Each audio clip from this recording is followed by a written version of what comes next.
What is going on today, guys? And welcome back to another episode of Fix It Garage. Last time, we struggled with the wire harness a lot. I stared at that thing for a very, very long time, making little to no progress, which is why the video was so short. And I apologize for that. Today, we're going to be making a lot more progress on the wiring. To start with, we're going to go ahead and take our harness and we're going to work on stripping all of the electrical tape and wire loom off of it for the most part. Hopefully we can get all the harnesses stripped other than the engine harness, the one on the intake. We're going to leave that one on there for right now. I'm waiting on a little bit more information before I start stripping that one apart because I want to be able to remove as many sensors from that as possible. The harness I have has a lot of the California emissions stuff on it, and this is an old Volkswagen, so we don't need most of that stuff. So waiting on a little bit more information. I'm working on gathering that to know what I can remove. But to start with, I can go ahead and I can start to remove all of the electrical tape and wire loom and everything from the other harness sections. So with that being said, we're gonna go ahead and we're gonna start off with what I'm gonna call the PCM/engine bay harness. We're gonna go ahead and get that stripped off, and then we'll move on to the other harnesses.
Alrighty guys, so we got the first harness completely stripped of all of its wire loom. Here it is. No more wire loom on it. It might look really intimidating, but honestly, this is gonna make it a lot easier to start doing wire tracing. I do have access to some wiring diagrams, and I also was on the internet kind of looking around at other people who have done this, getting a little bit of information on what I can cut and what I need to keep. So So we're actually a lot better off now looking at this than where I was last video. But this is only one harness. We still have other ones to do. So we're gonna go ahead and quickly get this one off the bench and start working on some of the other ones, because the other ones are gonna be just as much work as this one was. And this was a lot of work. To do these, I'm using a razor blade. I don't normally recommend this. I've been doing this a long time so I can get away with it without cutting any wires. Something that I've found recently that I really like using for cutting wire loom and electrical tape is actually a seam ripper out of a sewing kit, the small one, not the big one. The big one will get you into trouble. But the small one seems to work pretty good. I use it at work for specific cars that I'm doing wiring repairs on, and it works really great. I wish I had brought it home to do this, but I forgot it, so we're gonna go ahead and we're using the razor blades for this right now. If this continues on past today, I will grab a seam ripper and I will use a seam ripper. But I highly recommend go rob your spouse's or your own sewing kit, whoever in your house has a sewing kit, and using it when you're doing something like this. It makes getting wire loom off 10 times easier, guys. Especially it'll just slice through the electrical tape, and because a seam ripper has like a little red ball in the bottom of it, that will prevent that from cutting the wires open. So if yours has the little ball in the bottom, I recommend using it. If it's two pointy pieces, it's a little bit more risky, but I will show you guys an example right here of a good seam ripper. But yeah, go ahead and try that for stripping wire harnesses. It works pretty well. But we're gonna go ahead and switch this harness out for another one, and we're gonna start stripping off that harness too.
Quite a bit of work, guys. We also did a lot of trimming on this one because this had the lighting circuit on it, and I don't need any of the lighting circuit for this. So we just went ahead and we cut all of the lighting circuit out of this harness. We had already prepared to do that. So basically I took the lighting and I just traced it all the way back to the connectors and cut the entire thing out at the relay, everywhere. It's all cut out. So because we don't need any of that. Also, this harness was extremely dirty. It's making my allergies act up because it was so dirty.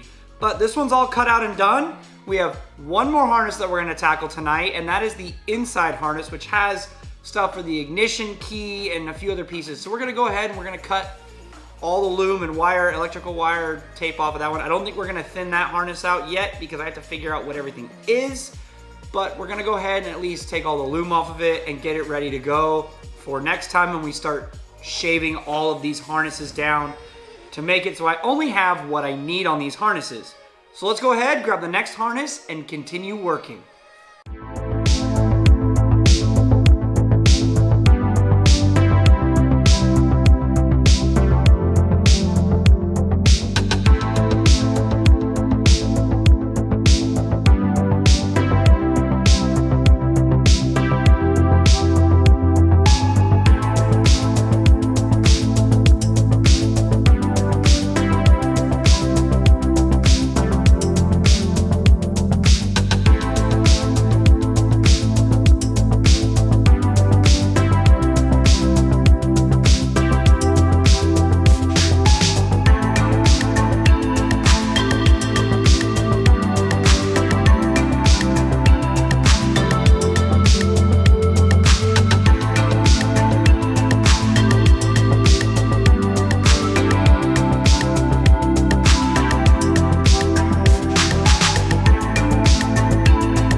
Well guys, that is all of the wiring except for the engine harness, which we're gonna do later on.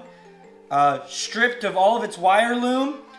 On that last harness, we actually did a little bit more wire removal. I removed everything having to do with the hazard switch circuit. Again, don't need a hazard switch because we're not using the lighting from this harness. So remember how big this pile is right now, guys. This is all the wiring except for the little bit that I've stripped out. When this is done, there's not going to be nearly this much wiring left. We're gonna be able to remove a lot of this wiring and take a lot of weight out of the car. It's amazing how heavy this all is when you start stacking it down like this. So we're gonna start thinning this out. I've got to watch a few videos on cutting some of this wiring out and go through some wiring diagrams that I found. So next time we can start really working with it. Here's our main ECU plug right here. We are gonna work on removing anything from this that we don't need as far as sensors that we're not gonna be using anymore. Like all of the emissions stuff. So the weird California emission stuff we're all gonna remove, especially since this PCM doesn't even look for that stuff. So we're gonna go ahead and remove all of it from the engine harness. And then from here, we're just gonna cut everything that we don't need. Hopefully, worst case, we're gonna have to get some kind of tuner for it to have them tune out any codes that we were having issues with, or maybe go to a standalone. But to start with, we're just gonna thin this harness down, get rid of as much weight as possible so we can have a nice running engine. But that is gonna do it for today, guys. If you like what you saw, please don't forget to smash that like button. That shows me support for all of this hard work that I'm putting in to get this thing up and running. Don't forget to leave comments down below. If you guys think this was the totally wrong way, go ahead, let me know. It doesn't matter. I want to learn more as I progress with this channel. So I'm always willing to listen to other people and what they have to say. Everyone usually has a little bit of good advice on this kind of stuff. So let me know down below. And as always, don't forget to subscribe.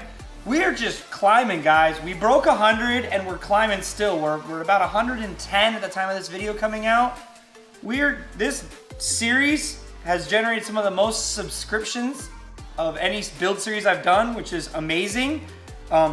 This has been a challenge figuring out this wiring, but I think now we're on the right track. So stay tuned, guys. Hopefully next video we can get everything out of it that we don't need, and then we can start adjusting the lengths of the wires that we want to keep. So that is going to do it for today, guys. Thank you all for watching, and I will see you guys in the next one.